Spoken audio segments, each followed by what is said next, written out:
Magical beginning to the podcast. I am Cody Goff, and this is Jonathan Martin, and this is Game Life Balance US.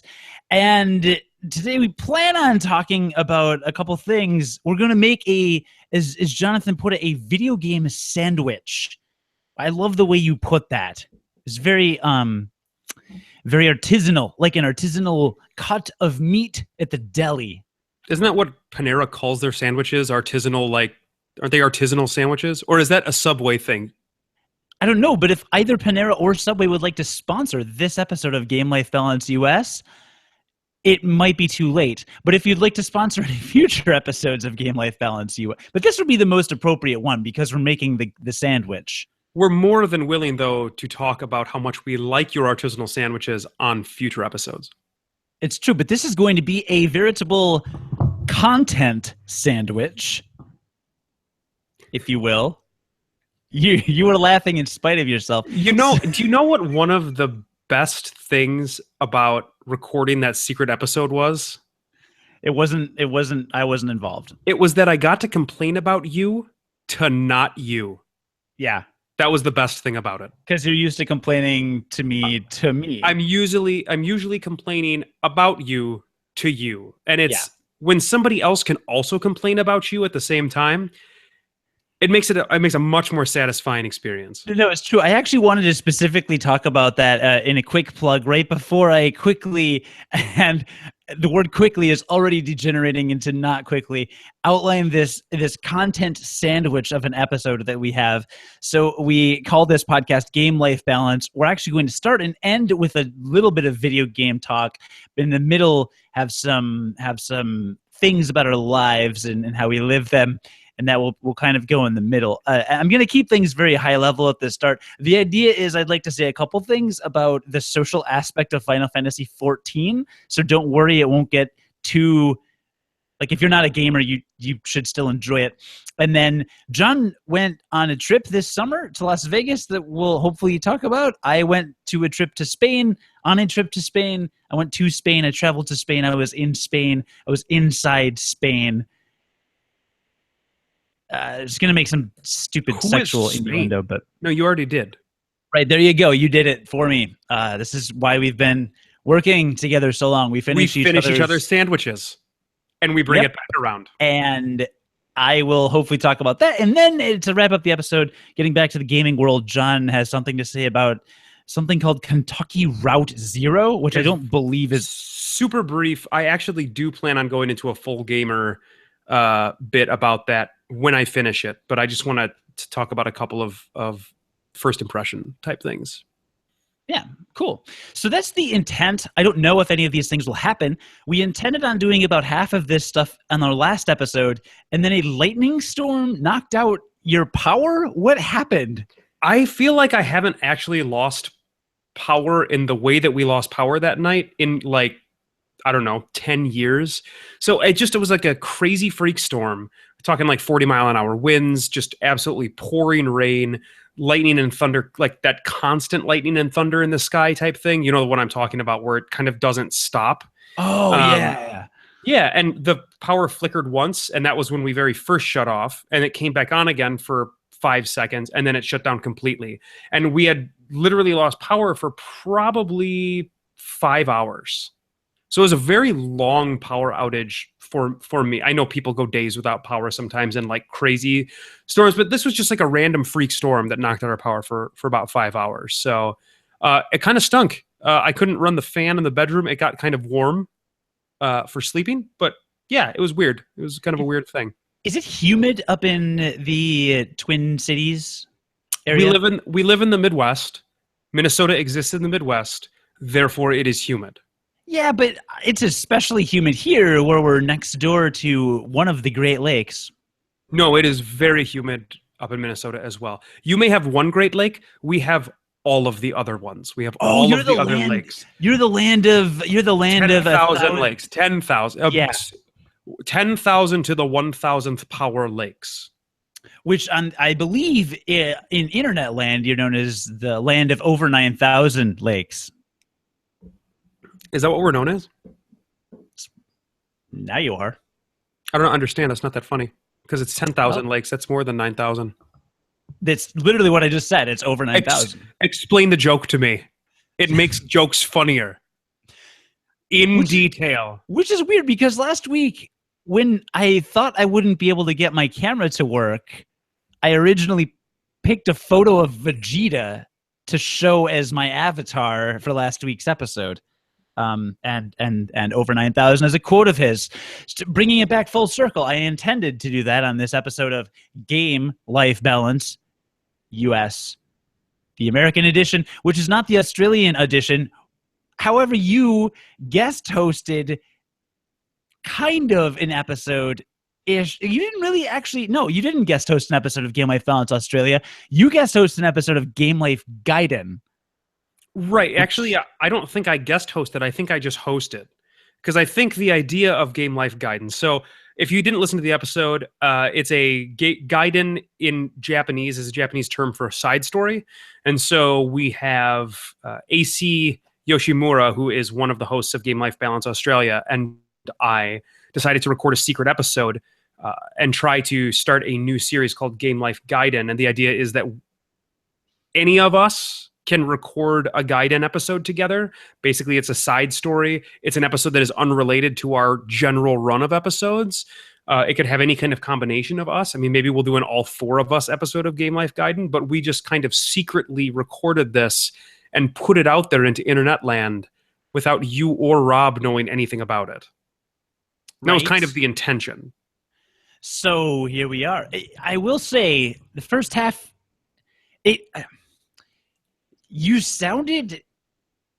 did such a convincing job of sounding like you hate me in the first probably 2/3 of the episode. And then actually in the last little bit, I think you accidentally tangentially say some things that end up being less inflammatory by accident and thus almost come off as kind of almost nice. Well, I probably slipped out of character towards the end of the episode. Yes, that is a possibility. So there was a little bit of that, but you did such a good job of sounding like you hate me that when we connected at first for this episode, I was actually a little worried about it. So then then you know what? I did my job. That episode turned out to be a roaring success for me then. It was a rollicking. I just finished listening to it, and I'm excited to. But now you have co-hosted a thing with AC, and I guest hosted it. Now I was a guest host, so I guest hosted an episode of Game Life Balance Australia with Rob. So now we haven't had them on our feed at all, really. No, and I actually can't guest host an episode with Rob ever because we are the same person. So and that's not a secret either. So I mean, we can't actually exist in the same place at the same time. Yeah, based on the tweets that AC and I have been exchanging tonight, I feel like we would just troll each other endlessly, and I don't know how we would even I feel like it would actually become a 3 to 4 hour episode of us just trolling each other. Yeah, it probably would. It probably would. So tell me about Final Fantasy XIV. That's I want the top layer of our episode sandwich. Yeah, we do have a lot to get to. So, but listener, go to GameLifeBalanceAustralia.com to check out Jon's things. So right now, just for a moment, I'm gonna kind of go full gamer. It's really like half gamer, isn't it? It's like half gamer. It's kind of more like half gamer. Yeah. So I've been playing Final Fantasy XIV, which you can hear all about. A couple episodes ago, we had our friend Brad guest host, and we all Can you still hear me? I thought I turned my mic off. All in a massively multiplayer online RPGs, which role-playing games, which are intended to be played with lots of other people online. And I've been playing Final Fantasy XIV. This is my first MMO. And I guess a thing that's in a lot of MMOs are these things called guilds, which are just groups of people that will quest together. The idea is a lot of these adventures are put together in a way that it makes sense for a party of 4 or 5 people to do these dungeons or quests together because their abilities complement one another. There's a healer, there's a tank, there's other people. And anyway, that's the thing. So when you join a guild, which in Final Fantasy XIV is called a free company, you're you're just, I don't know, how would you even describe it? There's just a group of people that you talk to, and sometimes you quest together. Kinda. The other thing that Final Fantasy XIV allows you to do as a guild is you get the ability to get player housing. So your guild can create a house in some of these housing blocks. They can decorate that house however they want, however the guild leaders generally want. They can have gardens in there that they can grow plants that you can feed chocobos. Like, they try to expand the idea of what a guild can do in Final Fantasy XIV over some of the other games. In World of Warcraft, you basically have a guild to raid. Otherwise, your guild is kind of unnecessary. Otherwise, there's a guild bank as well in World of Warcraft, but basically you have a guild so that you can raid. And even then, you don't even need one to raid anymore. And actually, you don't need one to raid in Final Fantasy XIV either. Well, you don't need one in any of these games. It's a totally optional thing. Yeah, absolutely. Well, now I'm in one, and it's interesting for me because there's a chat box in the lower left-hand corner of my heads-up display, and the chat box. Before we begin, though, talking about your new free company, we need to first let the listener know that you were kicked out of the free company Bacon, which was the first free company. No, you joined a free company called Bacon, and apparently you said something horribly racist, is what I was told. And you were kicked out. You were actually kicked out of Bacon. I don't think I've ever been kicked out of a guild before. You were kicked out of Bacon and had to go find your way to a new family that would accept your horrendous racism. Yeah, it was actually sexist and racist and transphobic and cisphobic and sci-phobic and biphobic and triphobic and bifocal and bifocular and monocular and and Nazi. Bacon, you made the right choice. So you joined a new free company. There's a chat window. I think Bacon kicked me out because I was inactive, because I joined in. All right. Well, whatever free company I'm in now, it's better. So there's a chat box in the lower left-hand corner of your screen at all times while playing this game. And usually, for the last 2 months of playing, the only messages I get are spam messages that bots send out for crap. It's just spam. Well, now my chat box is constantly populated with people in the free company talking, and it's really entertaining. Like, earlier tonight, they were talking about different role-playing games they had played, and they were making fun of each other's decisions. And then insisting that the player was from Canada, and everyone said, "Where is that? That's an imaginary place." And everyone just kind of made fun of Canada for a while, which I thought was hilarious because Canada from the Good and Geek Network, and that was hilarious. And it was really cool. And my character is level 28. The highest level you can be is 60. There was a level 60 player. I mentioned in the chat box that I needed to do a dungeon, and he said, "Oh, I'll tag along. It won't take you as long to find a group if you have a tank with you." And this guy was a tank character class. So he joins, and we do it. But the thing is, there's a level 60 player who probably has lots of really good items and has done this dungeon several times. And so he just kind of sped through it. Whereas we're all watching cutscenes, we're all sitting there watching because when you get to the end of the dungeon, there's this scene, this cinematic scene that occurs that you're supposed to watch for the storyline. But these guys have all done it before, so none of them wanted to do it. So I had kind of mixed feelings about that. You've done both ends, right, John? Like, you've at various levels in your RPG career. How do you balance not just blowing through everything when you're helping lower level players? You just have to consciously make an effort to do that. I actually had similar experiences with Final Fantasy XIV. Towards the end of the base game, which is up to level 50, you get to these 8-player dungeons. And I was the only person that hadn't done the dungeon before when I went in there.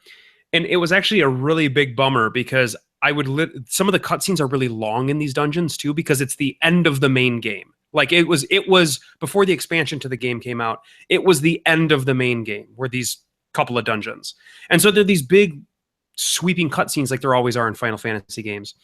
And I would literally watch the cutscene for 2 minutes. And when I came out of the cutscene, everybody would be gone, and I would have to try to find the way to get to them again. Ugh. And there was one dungeon where I never did. And so literally they did the dungeon without me. and it was just me trying to wander through the dungeon finding them.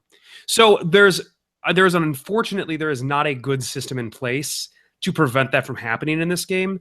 As the tank, as somebody who tanked a lot, that was my main role when I was playing World of Warcraft, when I was playing it as much as I did, that when I was leading raids, I was a tank. You kind of get to set the tone for the dungeon. You're the one that sets the pace, because stuff doesn't happen before you pull. So you have to make the decision as the tank that I'm going to kind of chill out. I'm going to take my time with this so that other people can enjoy what they're doing. That's cool. Okay. The only thing. That's the only way to do it. And this is kind of a unique problem to Final Fantasy XIV too, right? Because I know there's a huge emphasis on story, and the developers are really well known for lots of cinematics. So this isn't something that would happen in World of Warcraft, right? No, this is the first game I've ever played where they actually take you out of... They take control away from your character to do a cutscene in an MMO. I've never had that in any other MMO that I've tried before. Okay. So yeah, it seems unique to this game. Well, I just wanted to make that kind of observation / question, but the fun part and the best part of the story is there's currently an event going on in Final Fantasy XIV from August something, it's already started, through the early September. It's called the Moonfire Fair. And there are these side quests that you can do. I haven't participated yet because I'm level 28 and you have to be level 30 to access it. So hopefully I'll be able to get to it in the next couple weeks. But some of the rewards you can get from this are new emotes. An emote in one of these MMOs is basically your character does a pose. So you can clap for someone or cheer someone or dance or things like that. Well, there are these new emotes that apparently are poses like the Power Rangers do. And they're super, or like the Ginyu Force does in Dragon Ball Z. They're super cheesy, and it'll be one of those ready for battle, like I've got my arms up, or I'm like, yeah, ready to go. It's some fighting pose. So the best part of this dungeon was I got to the final cutscene and I'm watching it. And when I got out of the cutscene, all 3 players were standing above this, at the edge of this ledge overlooking the boss, and they were all posing. They were all in this like Power Rangers pose, and I looked and started laughing immediately. And then I go look in the chat box, and one of them said, my character's name is Tyria. They all said Tyria's gonna be like, what the hell's going on? And it was just the funniest thing. So I did think that was cool that they at least recognized that I was in the cutscene, because they knew I was new to this dungeon, and they decided to do something stupid, and then I got to enjoy that.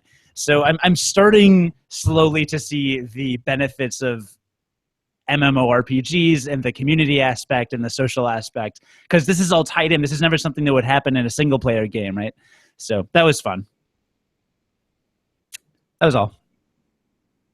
Excellent. I'm glad you're enjoying being in a guild.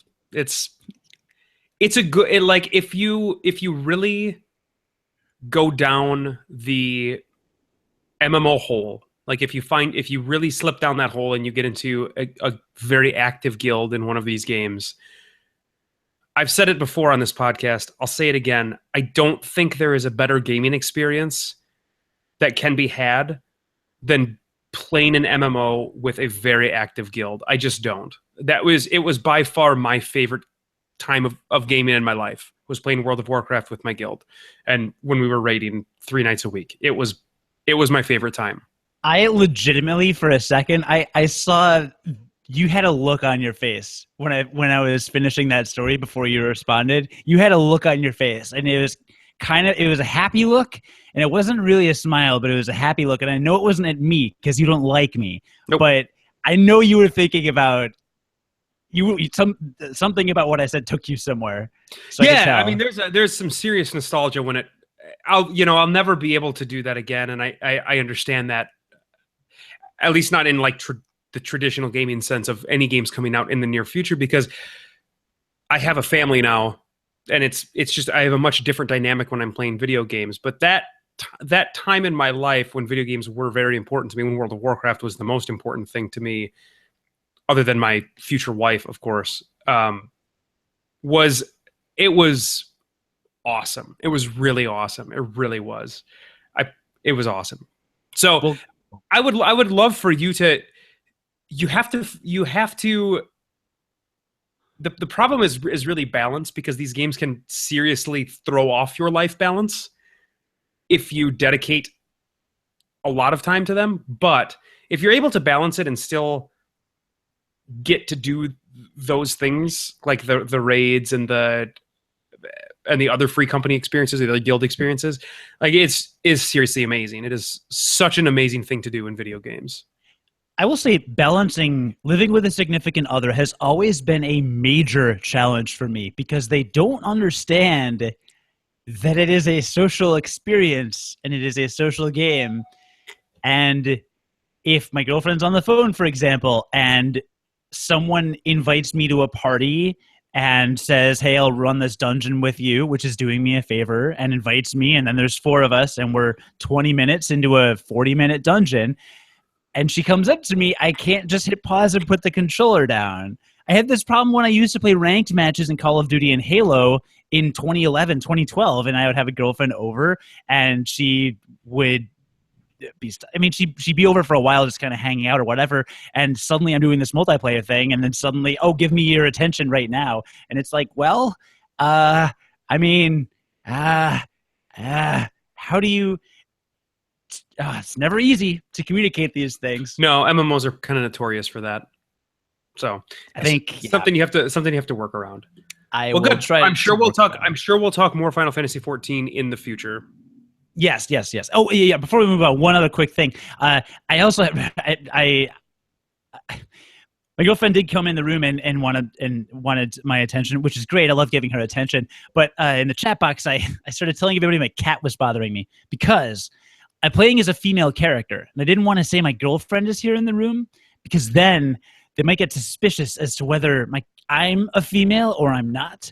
And sometimes I found people are nice to girls on the internet just because they're girls. So I'm playing as a female character, and I'm like, well, maybe all these free company people are nice to me because they think I'm a girl. And I didn't want to give away that I wasn't a girl by being like, oh, my girlfriend, even though that doesn't necessarily mean I'm male. So I'm just going to hide all of my personal information and just tell everybody I have a cat.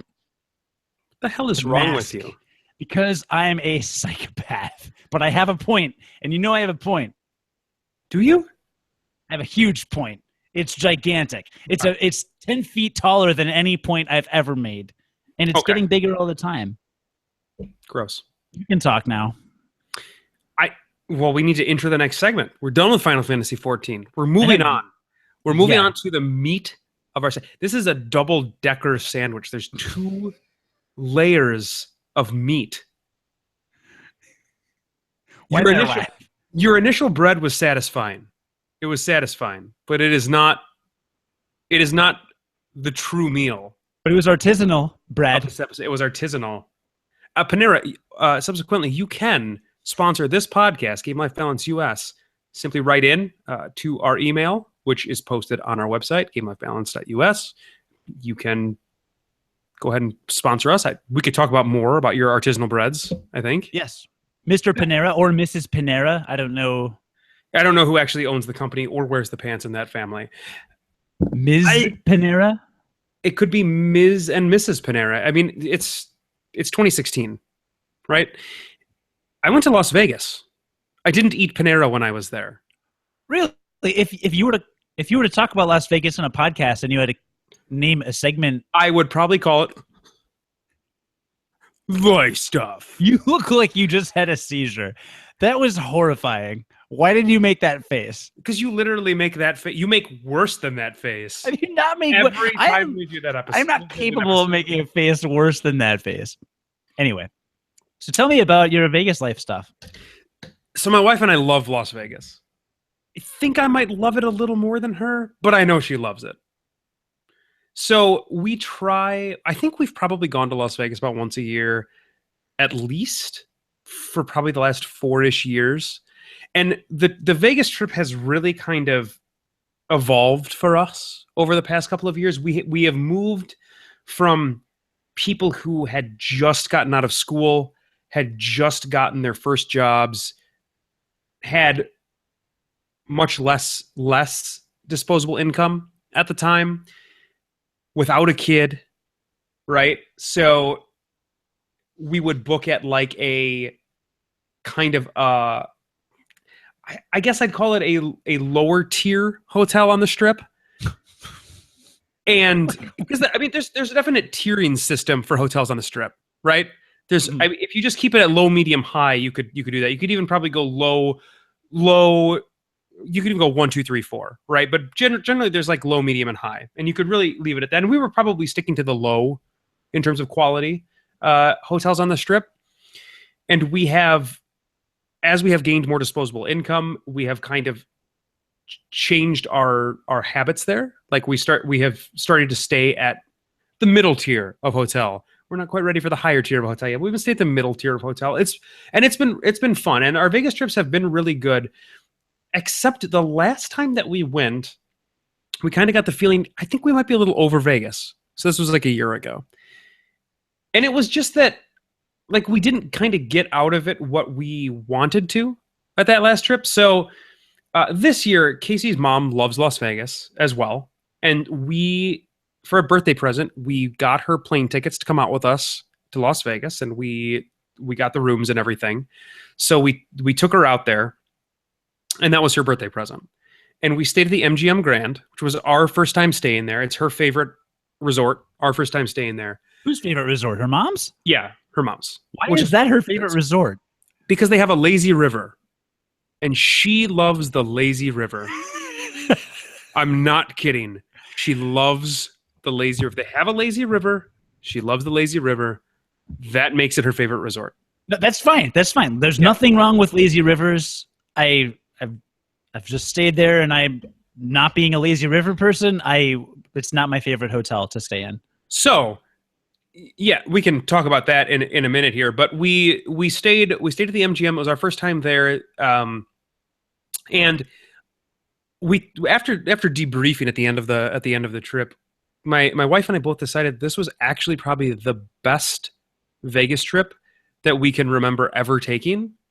Really? Really. And it had nothing to do with the hotel because we both agreed that we were never going to stay at the MGM again. Okay. So we agree. It actually had nothing to do with the hotel. So, like I said, we've done Vegas a lot of different ways. Before, for the past couple of years, I've always been really big into gambling. I really like to gamble. It's been the emphasis of me spending time in Vegas when I've been there over the past couple of years. This year, I didn't really gamble as much. I gambled basically one night. I gambled one night. But the rest of the time was spent just kind of hanging out and doing some really light gambling at the end of the night. We spent the entire day, every day we were there at the pool.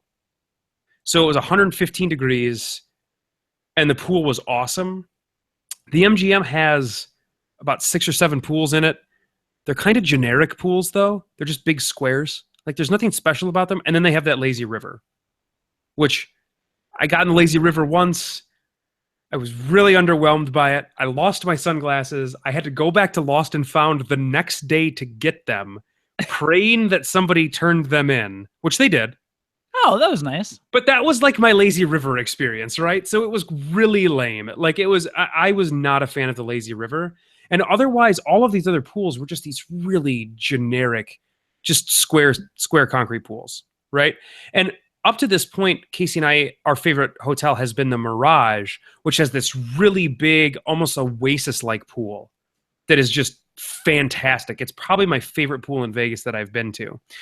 Why does the shape of the pool matter? It's not just the shape. It's like the aesthetic of being there. Right. Okay. So it's huge. There's a lot of room to move around. It's got islands in the middle that you can go and set a drink. So you can move around the pool and still have a place to set your drink rather than just sitting at the side the entire time.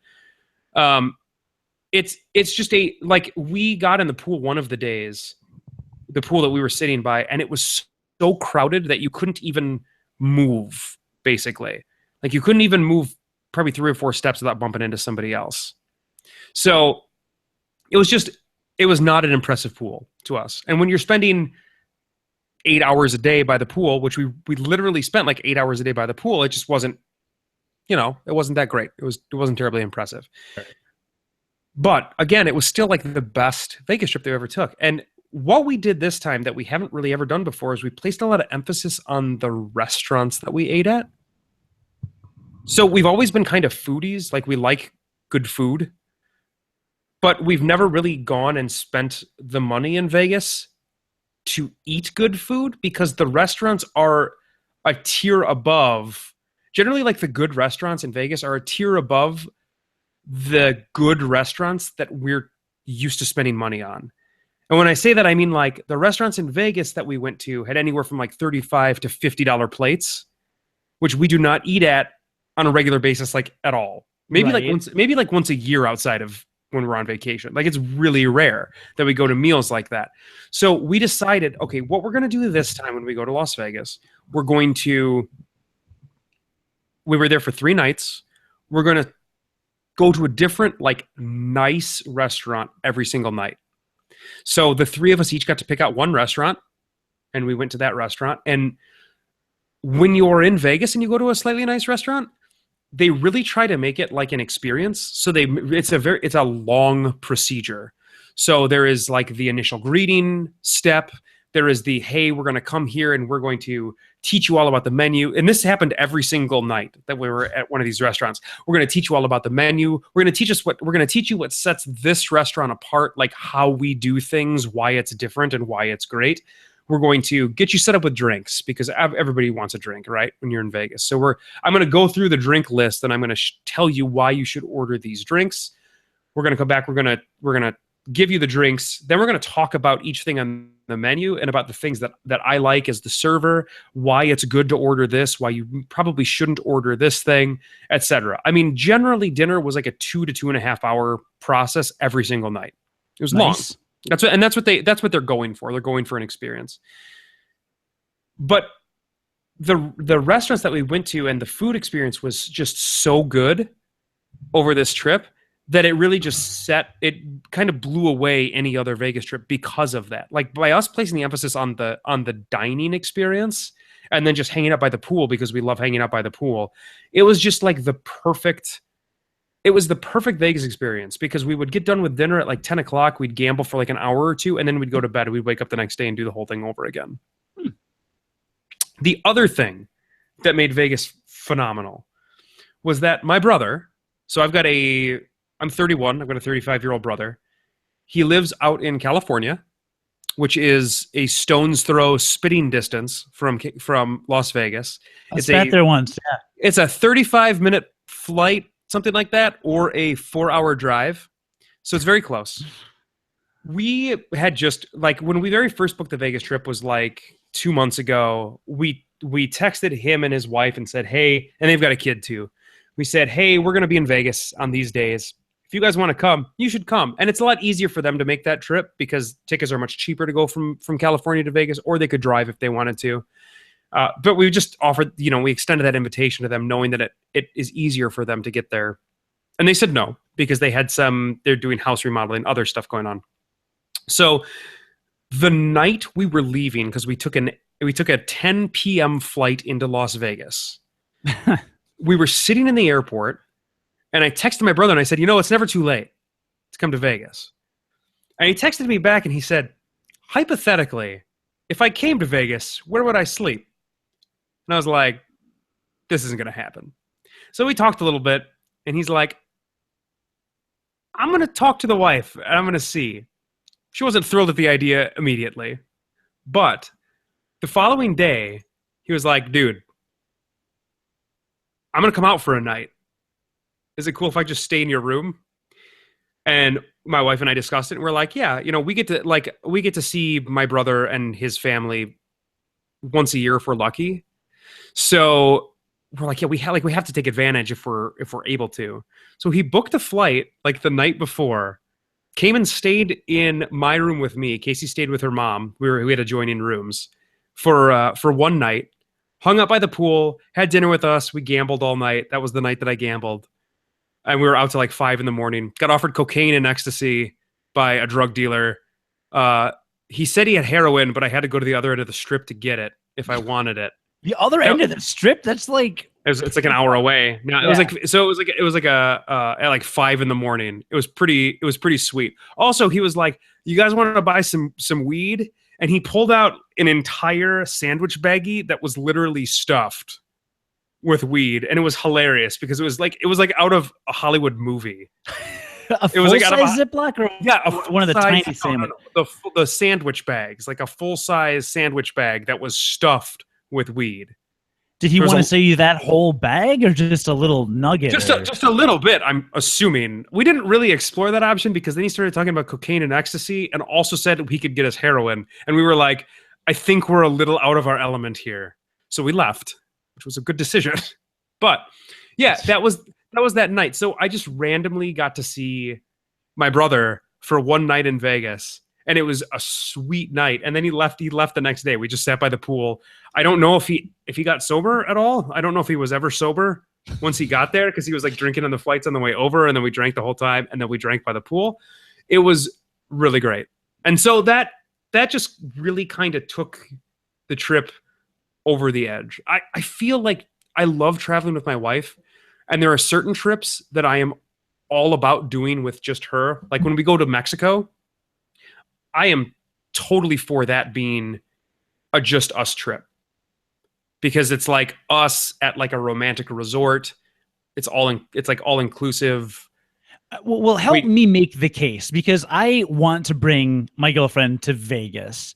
She has no interest, and I need to know how to talk her into it. I mean, there's a lot of good food. There's a lot of good food. Like that was seriously the thing that made our trip the best this time. But there's also, like, if she likes to sit by the pool and read, like that is an awesome thing to do in Vegas. I know she likes to read. Everybody sits by the pool, which is great. The pools are awesome. True. Well, I think she has the perception that it's kind of the dredges of society basically go there. And there's a lot of kind of just people gambling and drinking excessively. And I feel like there's a lot more. There's a lot of that, but there's a lot more than that too, for sure.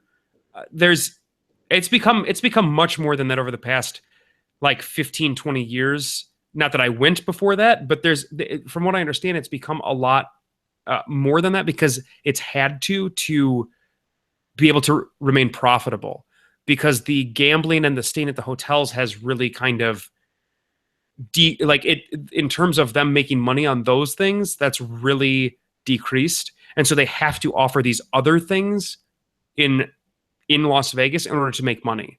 So that's why there's all of this great food now. And there are these things like the Ferris wheel that you can ride, where you spend like $20 and there's a bartender in your car on the Ferris wheel. What? Yeah. There's a Ferris wheel. It opened like 2 years ago, and you go into a car and you spend like $20, and it's all you can drink for the hour that you're on this Ferris wheel. And the Ferris wheel just goes around. It's a huge Ferris wheel, and it goes around in a big circle. You go around once, and you get to see the strip and drink on the Ferris wheel. Wow. Yeah. And there's all sorts of stuff like that. So have you done old Las Vegas? Fremont Street? We went down there for the first time last year. It was enough for me. It does have it has a definite charm. Like, it has a definite charm to it. It is definitely worth seeing. And it's some people, it is their scene. And that's cool too. I got a really bad shrimp cocktail. Don't order the shrimp in Las Vegas. It's a bad decision. Hold on a minute. The $2 shrimp cocktails? It was $1. No, it was $1. It was $1. Okay, no, there's one that used to be $1 from what I've heard, but they upped the price to $2. And there are $2 shrimp cocktails, and I want to say Golden Nugget, and they are delicious. No, you shouldn't order the one at the place that I was at. Like, you should not order that shrimp cocktail that I got. It was not at the Golden Nugget. It might have been at Binion's. I don't know. It was really bad. Binion's? Yeah. Binion's. It's like it's a very famous casino downtown. That's the worst name for a place ever. It's like somebody crying and trying to talk about the Minions movie. I want to see Minions. So they have this awful cafeteria, and that was where the shrimp cocktail was, and it was they had the kind of board. So I was just talking about these really nice meals that we were eating there down on the Strip. At the hotel that we were at on Fremont Street last year, they had this big board, and it was just pictures of like fair food, it was like soft pretzel, $1.99, corn dog, $1.99, shrimp cocktail, 99 cents. And like that was the style of food that was at downtown on Fremont Street. So you saw a place selling soft pretzels and corn dogs, and you decided to get the shrimp cocktail from that place. Listen, it doesn't matter. You were drunk. Yeah, but it was a poor decision, bad decision. Don't get the shrimp cocktail downtown, but go see downtown because downtown's cool. We actually ate at a really cool Mexican restaurant that was down off of where the casinos were at down there, and it was great. Oh, nice. Did you have you popped around Vegas at all besides that? Like, have you gone to the Pawn Stars place or any other random places? I kind of don't have. I mean, I went to the Hoover Dam when I was 17 and went there, which I literally don't remember it. So it must not have left a terribly huge impression on me. I literally don't remember going there, but we definitely did. But generally, we just kind of stay around the hotels. We really like to go in the heat of summer when we can sit at the pool, because my wife and I both, when we go on vacation, when we get away from here, we really just like to sit around. As like lame as that sounds, we are not huge like schedule your day on a trip. Which there are many people that do that. They're like, we're going to hit this museum and we're going to go on this tour and et cetera, et cetera. And I have nothing wrong with people that do that, but that is so not our style in terms of vacationing. We like to go somewhere and then not have a schedule. We want to just chill out. That's the way we vacation. It's good that we both agree on that, but Vegas is really good for that because we just go there and we sit by the pool and we drink and we eat good food and we gamble a little bit and we go see the other crazy stuff that's in Vegas because there's crazy stuff in Vegas and it's good. Yeah, do you see any shows ever, like Cirque du Soleil, stuff like that? I love seeing shows. My wife hates shows, so we compromise by occasionally seeing shows. We didn't see any on this particular trip. We have in the past. Oh, why does she hate him so much? It's just not her thing. Huh. She just doesn't like it. So the reason why the MGM was a low light in terms of hotel is because it is legit the largest hotel I've ever stayed in. And from our rooms to get to the pool, it was roughly a 15 to 20 minute walk. It took forever. It's ridiculous. It is the most giant hotel I've ever been in.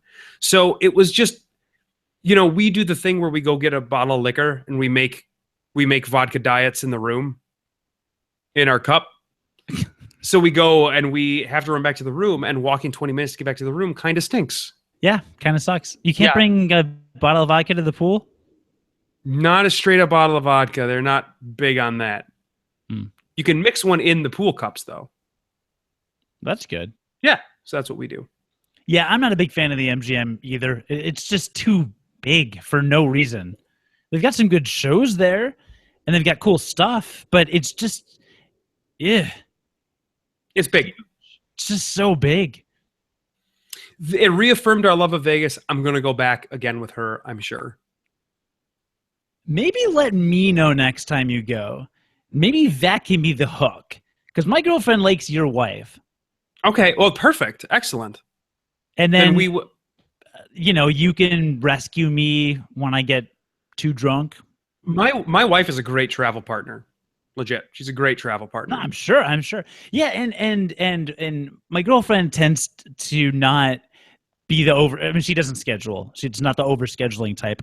I'd like to have an outline of an itinerary so I kind of know, well, we could do this, like if we're going for a weekend, let's say, I'll say something like, well, we could do this Friday, we could do this Saturday, we could do this Sunday. And then we have the option, but it's not a set in stone. Like I won't buy the tickets ahead of time. This ended up being problematic in Spain at one point, but that's kind of how I tend to be. And there's certainly things you can schedule around in Vegas in terms of the shows. I've only seen one Cirque du Soleil show, and that was Zumanity, and that's the sex one. That is the sex one. Yeah, it was. Well, hot. Let's talk about doing that maybe next summer, because it's going to be a while before we get to do another one of those trips. But me too. Maybe next summer.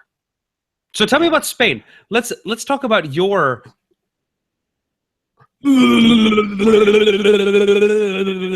life stuff. Yeah, your life stuff. My life stuff. Yeah, right. Yeah, I was. Your trip's way cooler than mine. It wasn't. I don't know. Cool. Well, it was more exotic, I guess. Yeah. Yeah. Yeah. Sure. So backstory, and I've talked about this before in the podcast, so I won't belabor the backstory. But essentially, last year my girlfriend taught high school Spanish, and high school teachers get summers off. She had a month off that she knew of, so she figured, I'm going to go to a Spanish-speaking country because I teach Spanish and immerse myself. It so happened that my day job, my employer has an office in a few different Spanish-speaking areas. We've got an office in Colombia and an office in, well, Brazil's Portuguese, but we've got a couple in Latin America, I think, and a couple in Mexico, and then one in Madrid. And I was interested in going to Madrid because one of our friends, and by our I mean John, Martin, you, and one of our friends from elementary school, Catherine, lives in Seville. Actually, she lived in Sevilla, and now she lives in Madrid, oddly enough. She moved to Madrid the month that we got there, so she was going to be there anyway. But anyway, we had a friend in Spain. And I should actually drop a shameless plug really fast. She writes for a blog called Sunshine and Siestas. You can check it out at sunshineandsiestas.com. Catherine grew up in the Northern Illinois, just like me and John.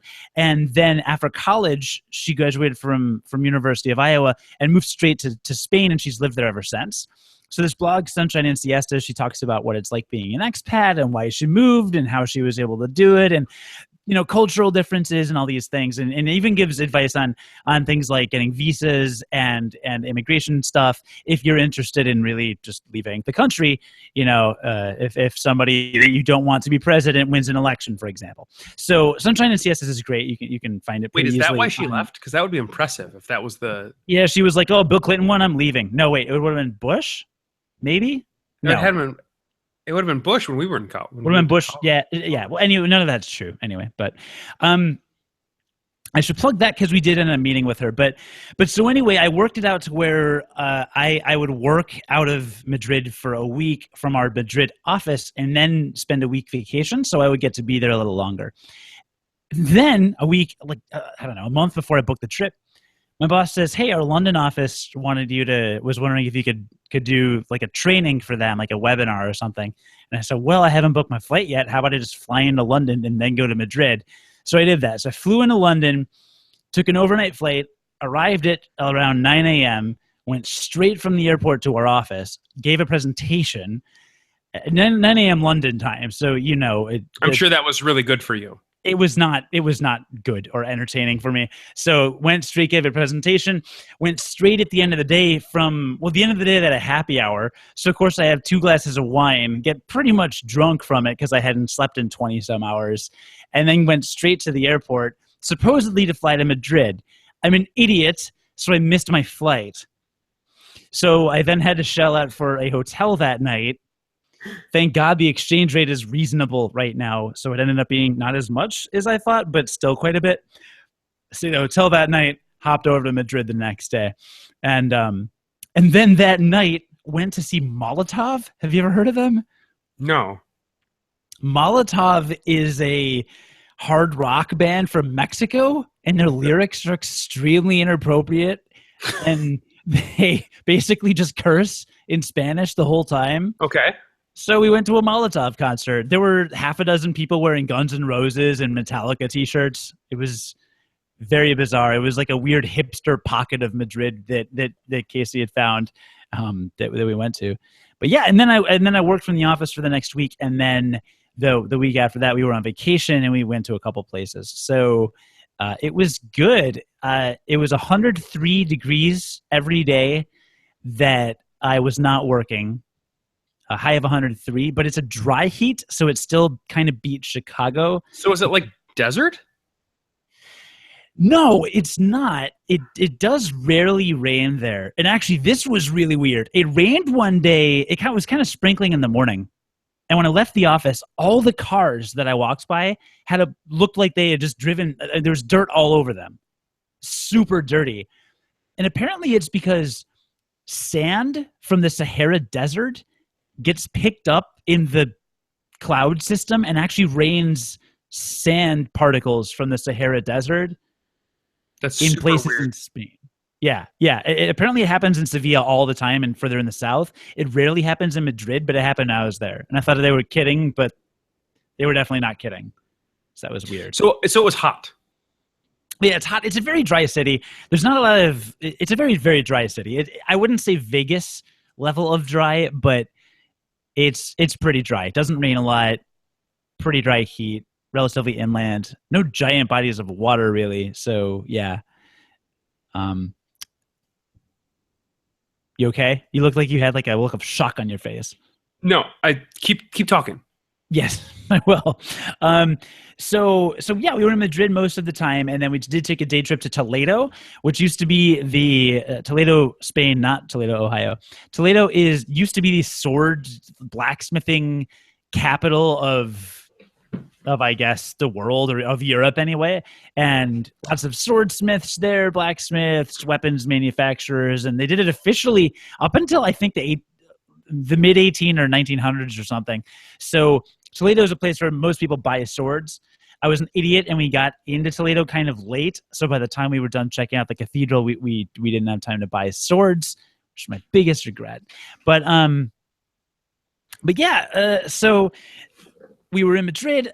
I actually have some tips that I gave for people who would like to visit Madrid or would like to visit Spain and are interested in it. I gave some tips on the podcast I do with Brian Noonan on WGN Radio. So I've got my advice there, but I'll be sharing more stories and things that we did on this podcast. But you said last week, you said you were really interested to hear me talk about, because you were like, well, you weren't visiting, you were kind of living there. And that's cool you said that, because I mean, my girlfriend has traveled extensively, and usually her idea is, she's always told me you have to be somewhere at least a month to kind of get an understanding of the culture and immerse yourself. But to people like you and me who can't realistically spend a month somewhere, 2 weeks is a really long time. And it's kind of, especially if you're working part of it, you feel like you're part of that culture. But I liked it. I like, the Spanish economy is not really doing as well as ours, but their public transit system is really awesome. And their park system is beautiful. They had some amazing parks, and there's a lot of history there, which I like. And it's a very conservative country, is all I have to say. In terms of, not in the fashion, I mean, you'll see next to nothing because it's hot, but our office, for example, everyone's wearing a shirt and tie. And that doesn't happen in most of our offices, or at least not in Chicago. So the business culture is very conservative, I feel. But other than that, like, it didn't feel that different from being here, except everyone spoke Spanish. So otherwise, like, people were standing around talking about the TV show that they watched last night in like your office and stuff like that, like the same type of environment and working in like the working environment. So no, the office was much more social, I feel. Everyone, when I got there, our marketing coordinator introduced me to a lot of people one-on-one. It wasn't just like, here's the kitchen, here's your desk, here's where marketing sits. It was very much like, Cody's here from Chicago, let me introduce you. This is very personal. Yeah. It's a very in-the-moment social culture, which I thought was cool. And by that, I mean, people we would see all the time. We would walk around and see groups of 8 or 10 people sitting at a table eating at a restaurant outside, and they'd sit there for hours. That's the culture. They'll sit there for 2 or 3 hours, and no one would be on their phones. We very rarely saw anyone eating out on their phones. They all seemed very present. Not that many people on their phones, even in public transit. The only place I saw people on their phones was at the Pokemon Go meetups, which were gigantic. But it's a very like present, and we went out to a really cool neighborhood. I think it was Malasaña. Is that right? Went to a very like hip, kind of young person neighborhood where lots of people in their early 20s drink. Yeah, Malasaña. It's a super hipster neighborhood. And we went out really late one night, and there were just people everywhere, and everyone was just talking and chatting. And it's a very, and Casey had a better sense than I did of the exact culture, because she speaks Spanish. She's fluent in Spanish. She teaches Spanish. I'm not. Right. I speak a little. She was kind of my guide. I was able to order stuff. I was able to converse with people to a degree. I was able to understand it reasonably well, but I just didn't speak it much. I didn't have long conversations. But she kind of observed that it seemed like some of the speaking style, they would kind of go on, kind of like I'm doing now. And if you're at a dinner table, it's less, back and forth, and a little bit more, oh, I'm going to tell you this story, and it's going to last 10 minutes, and then we're going to chat a little bit, and then someone else will kind of do that. And I suspect maybe that's why Spain is the #2 podcasting country in the world behind the US, because they like to talk, I guess. It's a really weird statistic. It is. Yeah, I learned that at Podcast Movement, which was a conference I went to. Weird statistic. Yeah, but it's a real statistic. I was learning at Podcast Movement. I believe you. Yeah. So I like the culture. The people all seemed very happy. Like almost everyone seemed happy, even if they weren't necessarily even friendly. They all generally seemed happy, and it's a pretty social culture. So sticking with work for just a second here, the work that you were doing there, was it a 9 to 5? Like, was it a I have to get there at this time, and then obviously you're not punching a clock, but everybody leaves around the same time every day and then like goes and gets food or something? Or was it a different experience with that? Madrid is super weird. So Casey and I were at a park one time reading, and there was still daylight at 10 o'clock at night. Just because of where it is on like the globe, you mean? I guess. Okay. For the summer at least. I don't know if this is a year-round thing. So we had heard before we went there that people stay out really late. Dinner is usually 10 p.m. Wow. People go out on weekends, and legit. People will go out on weekends, and when they leave their homes, it'll be midnight or 1 a.m. And Catherine validated this. She said that she usually eats around 10 p.m. Wow. So everything is very different. One would expect that the most businesses would kind of reflect that and open a little later, and that was typically true. A lot of places. We actually went to some comic book stores, which I'll talk to about in a few minutes. But a lot were open. A lot of retailers are open 10 to 2, and then 5 to 8, or 5 to maybe 9 or 10. Okay. But they would take a break for their siesta, which is a traditional thing. My business did not. My business, I believe the official hours were 9 to 6, but I would see people rolling in a bit later sometimes, maybe 9:30-ish. Most people were there by 10 at the latest. Okay. But they'd roll in by 9 or 10. I left, the first night I was there, I left at 8:30, and every single person was still in the office. Wow. Now, I work for a consulting firm where a lot of people, consultants work crazy hours anyway, so you could probably say the same in the Chicago office or in New York. Any consulting firm, there's always people staying really late. So I don't know, but for that company specifically, it just seemed a bit flexible. But everything is pushed much later. There was a Saturday night where Casey and I literally showered and left the apartment that we were staying at I think 12:30 or 1 in the morning to go out.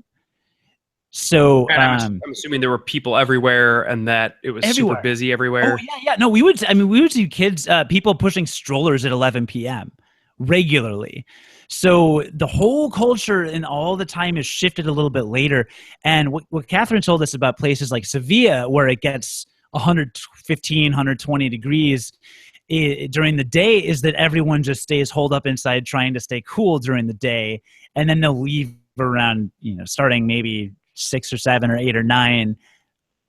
So it's like but the clock is weird, because I asked the marketing coordinator in our office. I said, how does it work if people are eating dinner at 10 p.m. and then you have to be here at 9 a.m.? And she just kind of laughed and gave me a non-committal answer that I guess it's like a work hard, play hard firm in that way. But every company is a little different, but there's a substantial difference in, it's not usually an 8 to 5 or a 9 to 5 like here. It's very right.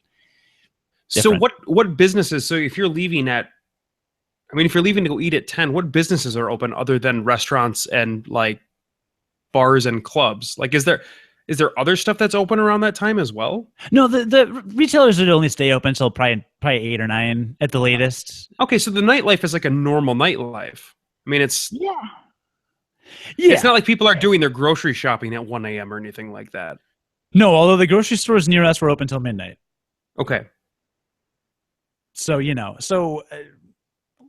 some businesses shift, not all, but it's weird to me that their days start at the same time that our days start, but their nights are shifted so far back. I mean, that's weird to me too. I'm used to eating dinner at like 5:30 or 6. And like the idea of eating at 10 is so much later on just like a normal night. Like I'm in bed. I was asleep last night, and granted, last night was an anomaly. I was asleep last night at 7:45. What? I was just exhausted. I don't know what happened. I was just exhausted. But I was asleep at 7:45. Like waiting until 10 until dinner would not have worked for me. There's no way. So that seems like there's a period of time that is unaccounted for in that day. And it's somewhere between work and food, work and dinner. I don't know, man. Like I said, siestas are somewhat normal for a lot of people between 2 and 5, 2 and 4, whatever. But companies like mine that would in America would be an 8 to 5 don't seem to do that. So I think there's a lot more old culture in some places, in some businesses, and then a lot more kind of like 2016 industrialized culture in other businesses. So that's enough about work.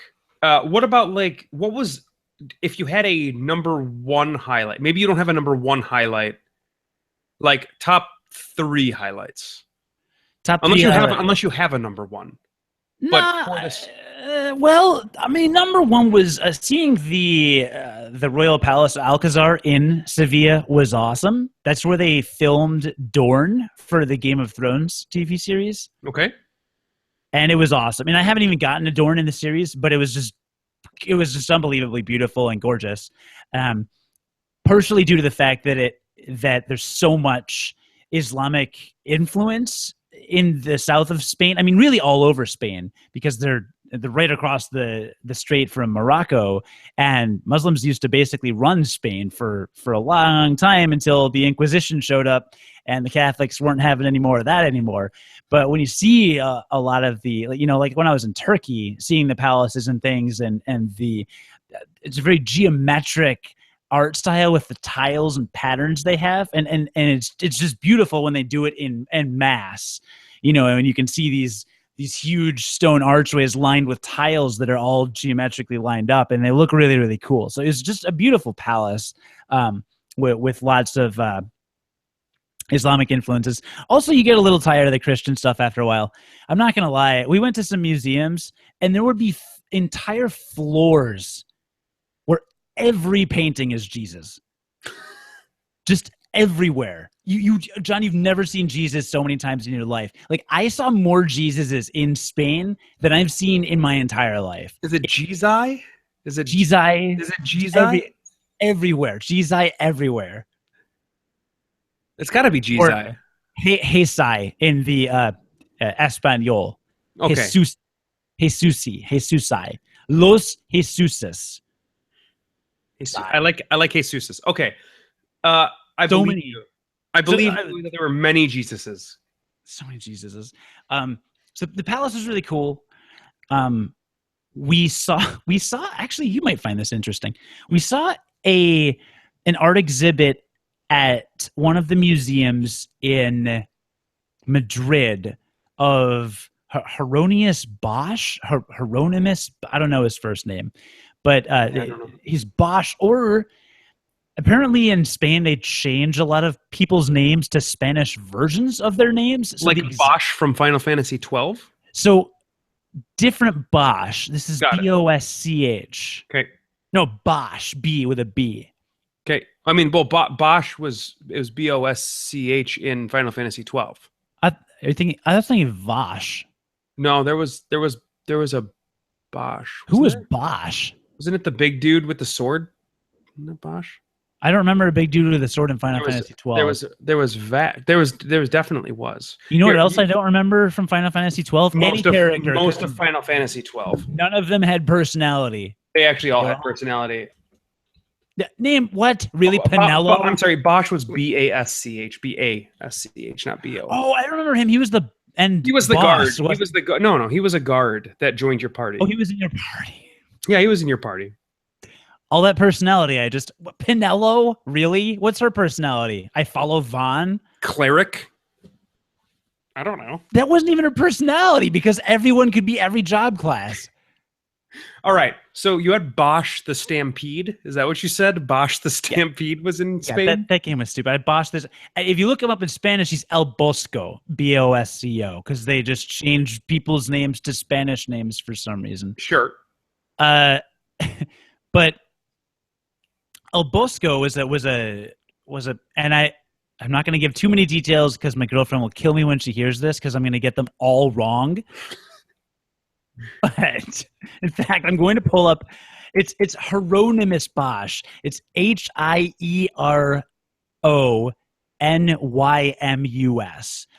He was actually a Netherlandish painter from born 1450, died 1516.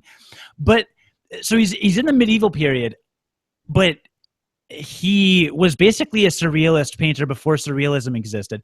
And what I mean by that is, so like, we're going through these museums, there's 10,000 paintings of Jesus everywhere. He'll have a painting that's something like, for example, this doesn't exist, but like the Last Supper or a scene of a saint doing something or a saint in a church. And it looks normal like a medieval painting, but in the corner or in the background, there will be something like two people riding a fish that's flying in the air, or a fish crawling out of a stream that's got a pig's head, or somebody just climbing a ladder that doesn't go anywhere in the background with like a pool at the bottom of it and a giant shoe that somebody's crawling out of.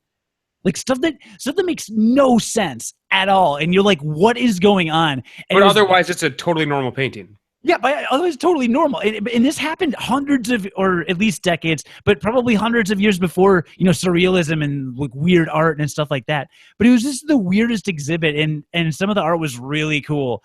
And that was super awesome.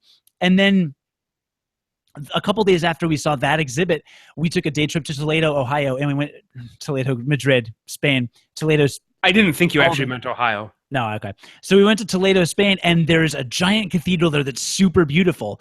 And we observed that a lot of the art seems kind of, it has some Bosch-like elements. So it's not like there were paintings of Jesus with flying fish in the background, but some of the sculptures, there were more kind of gargoyle-y things. There were more little weird devil heads kind of popping out of the out of the metalwork and things like that. There was like weird, like kind of monstrous creatures there, like little unicorn figureheads carved into wood on the pews and stuff like that. So that was a really cool thing, and I recommend looking up Bosch if you're an art nerd, which would definitely be a first for this podcast. And the cathedral was great. So that was another highlight in addition to the Palace of Alcazar.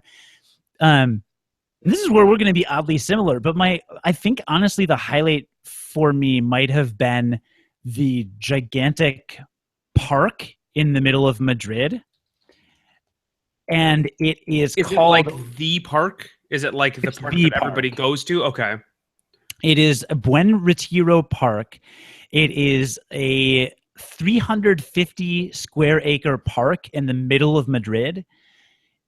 It is gigantic. It is beautiful. There's a man-made lake where you can rent rowboats and row around. There are street vendors everywhere playing music. There's live music everywhere. There is a forest in one corner of it, and then in another corner you've got all these hedges that are trimmed like Edward Scissorhands style or whatever. So it's just really gorgeous. Every day was beautiful, and two of my favorite days there were just laying around in the park reading. Sure. So like you, I totally get that. Yeah. So it's just, but it's so beautiful. And I've been to Central Park, which is probably the most beautiful park in the world because it's landscape art or whatever. It's but this place was a very close second. Like yeah. So did you do much traveling around Europe in that area at the time that you went? Because I know that I've been to Europe a couple of times, and one of the coolest things is how easy it is to get around. Yeah, everything was Did you guys leave Spain at all? No, we wanted to stick around, and it was part of the immersion thing and getting to know the culture and getting to know, the Toledo was like an hour and a half, 2 hours away. So that was a quick day trip. We went down to Sevilla, and this is what I was talking about with the whole have an idea of what you're doing, but don't necessarily buy tickets. So we were in Sevilla for just a day, and then we spent the night, and then the next day, that night, Saturday night, I had to get back to Madrid because Sunday afternoon, my flight left. Now, it's a 6-hour bus ride to and from Sevilla, which is a pain. We used a service where we shared a car. We got a ride down there. Like an Uber. Yeah, but it was like a long-range Uber. I don't remember the name of the service, but it's literally a long-range Uber. You go on the website and someone's like, "Oh, I'm driving to." Like if it were here, it'd be, "Oh, I'm driving to Indianapolis." Yeah, it's like legit a ride share. It's a carpool type thing. Yeah, exactly. So we did this carpool down. That was fine. So the way back, we figured we would take the high-speed train. Cool thing about Spain is they have these high-speed trains, and they'll get you places just very quickly. A little pricier, but for I think it was maybe €40 or $50 or so, you could get we were going to leave Sevilla on Saturday night, 2.5-hour train ride to Madrid. Cool, we're good. Get in before midnight. We can grab dinner, and we'll be good. Last train was sold out. All the tickets were sold, so we had to take a bus. So we took a midnight to 6 a.m. bus that was sold out. And I wanted to die. It was a little cramped. It was hellish at best. So what made it so... I mean, you've taken bus trips before. Why was this bus so bad? We sat in the very last row. I slept for about a half hour. I mean, that's next to the bathroom. You're not supposed to sit there. No bathroom. No, the bathroom was halfway up. It's a weird spot for a bathroom. Was it in somebody's seat? Were you peeing on somebody? No, halfway up, and there's the staircase in the middle of the coach bus, and then there's like a little bathroom. Oh, it was one of those coaches. Yeah, no, I know the one you're talking about. Yeah. So last row, and we were apparently sitting on the engine because after a half hour, it was 150 degrees, and I was sweating excessively for 3 hours, wanting to die. It felt like hell. It was some level of hell. Here's the other fun part. We stopped at this, this roadside hellhole 2 or 3 hours into the trip for a quick bathroom break, pit stop. Cool. Casey's like, "I'm going to keep sleeping." Okay, great. Keep sleeping. I'm going to get off the bus and go to the bathroom and then get back on the bus. I went to the bathroom, went back to the parking lot, and there was no bus. Okay. And I'm not fluent in Spanish. I was freaking out. I mean, why did you let the bus leave without you? I mean, that seems like a silly thing to do.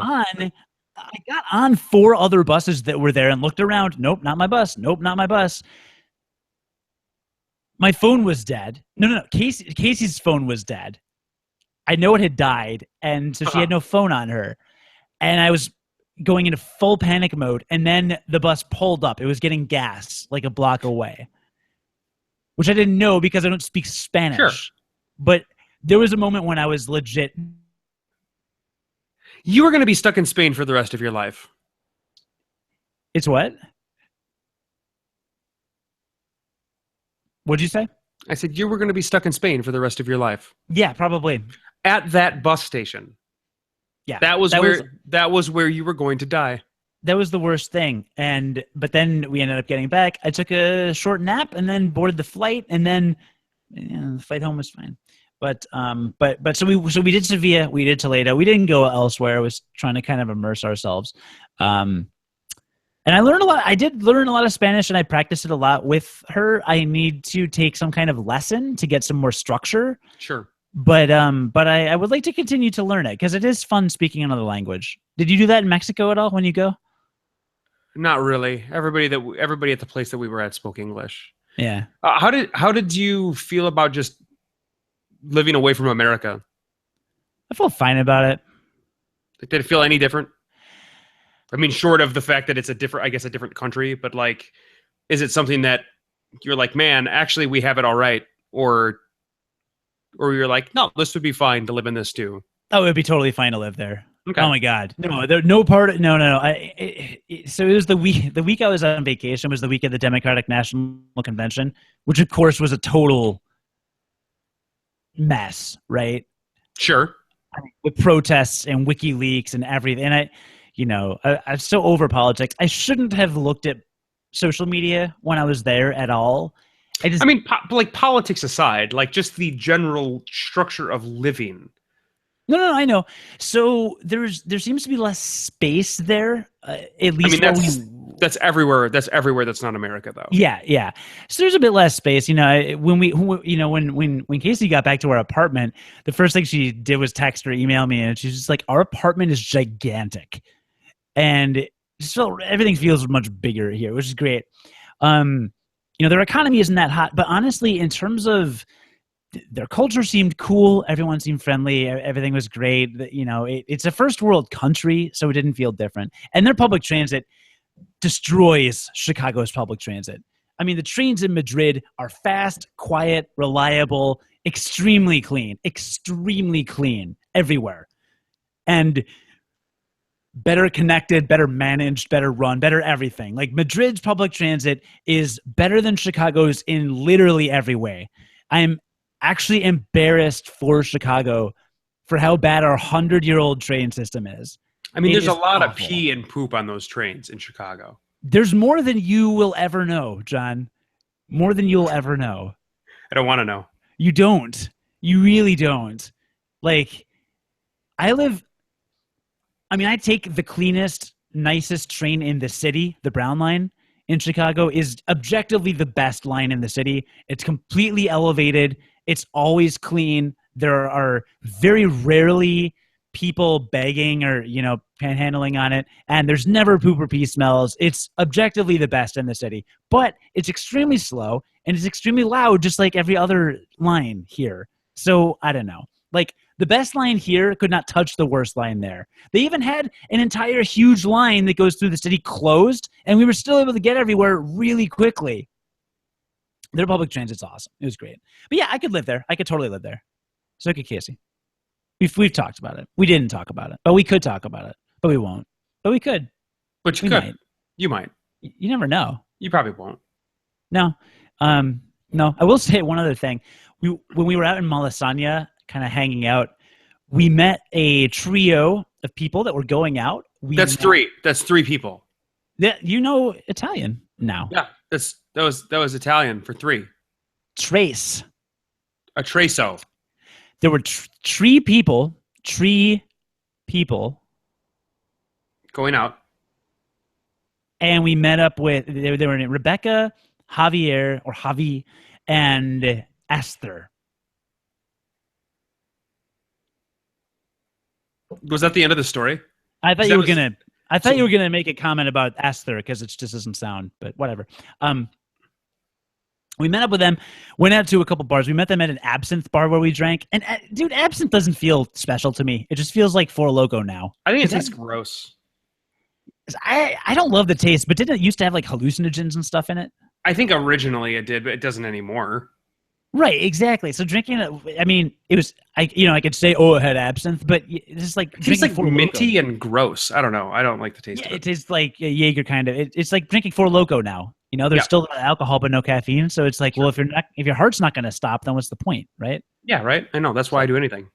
But it was still cool, and it was a nice little bar. I liked it a lot, actually, the bar. But we met up with these three people, and then went out drinking with them. And we went to some nightclub where everybody was dancing, and every song they played was American. Every single song. And they would just play the hook and then move on.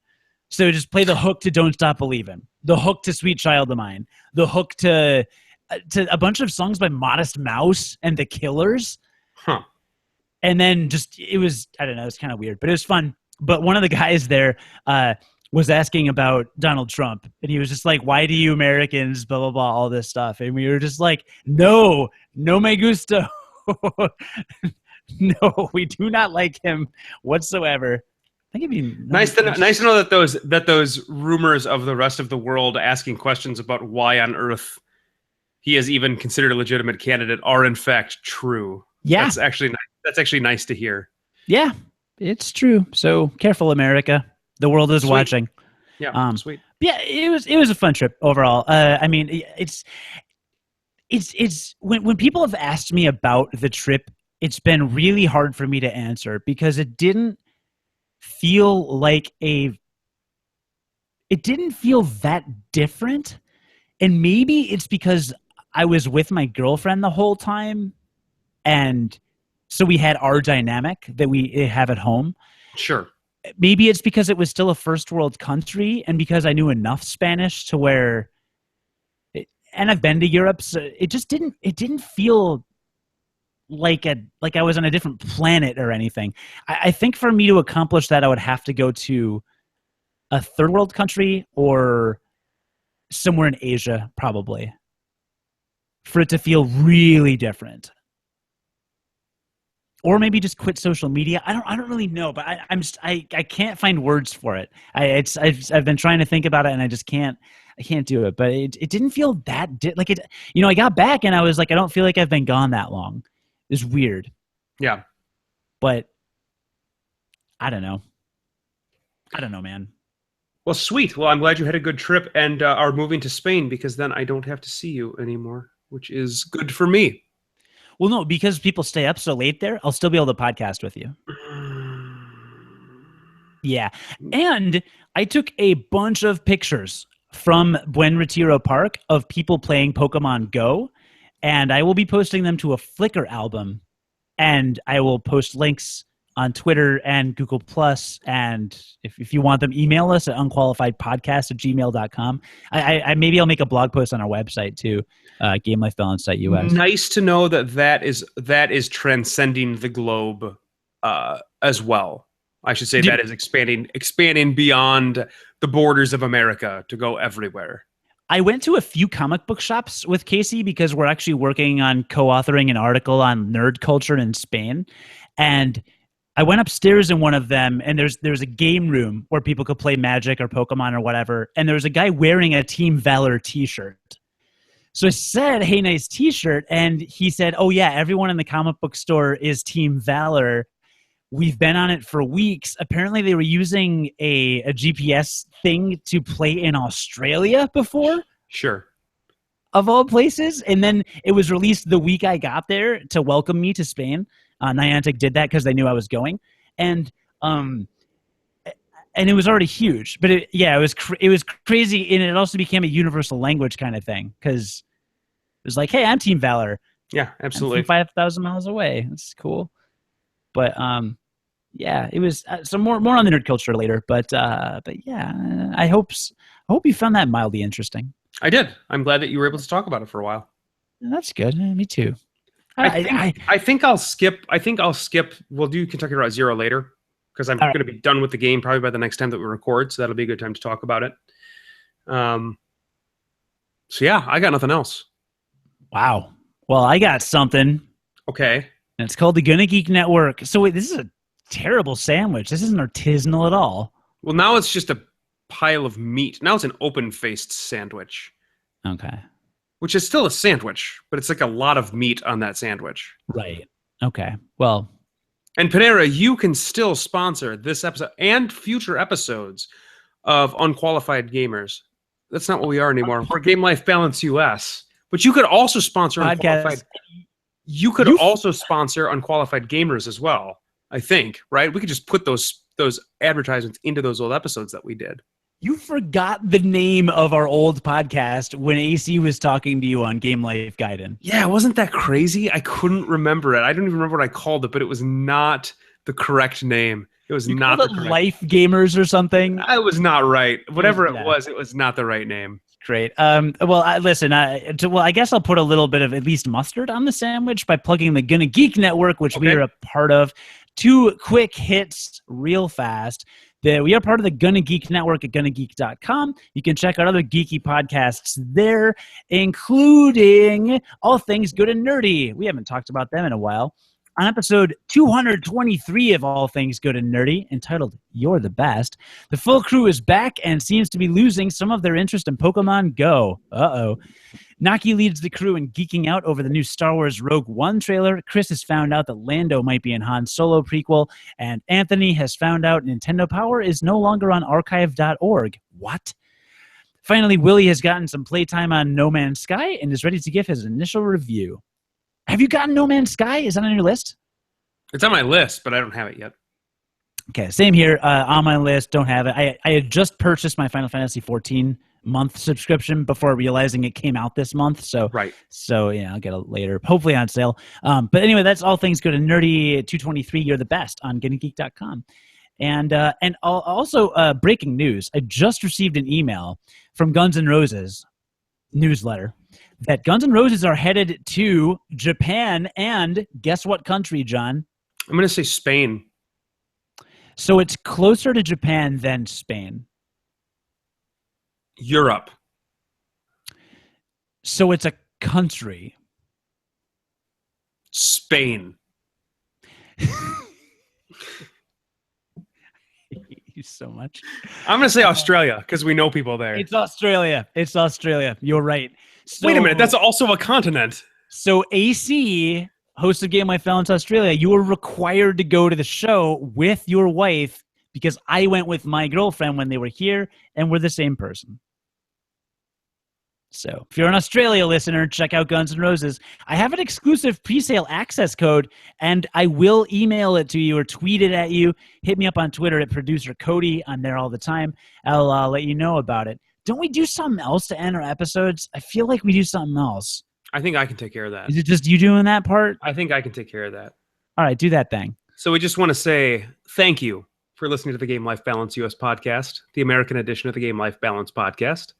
Please like, share, and subscribe if you enjoyed this episode, and leave us a review if you really want to make our day. You can find us on the Gonna Geek Network at GonnaGeek.com or on the official podcast network of Chicago's WGN Radio at WGNplus.com. Learn more about Game Life Balance, including contact information and links to our sister show in Australia at GameLifeBalance.us. Yes. Check out GameLifeBalanceAustralia.com to hear John or me with the Australians, with the Australians, with the Oystralians. Oi, governor, oi, put an oi. With the governors, with the governor, do they have governors in Australia? My episode was way better than yours. Do they have states in Australia? It's way better. Do they have cities in Australia? They have cities. They have state? They have city-states? I don't know what they have, actually. Find out next time.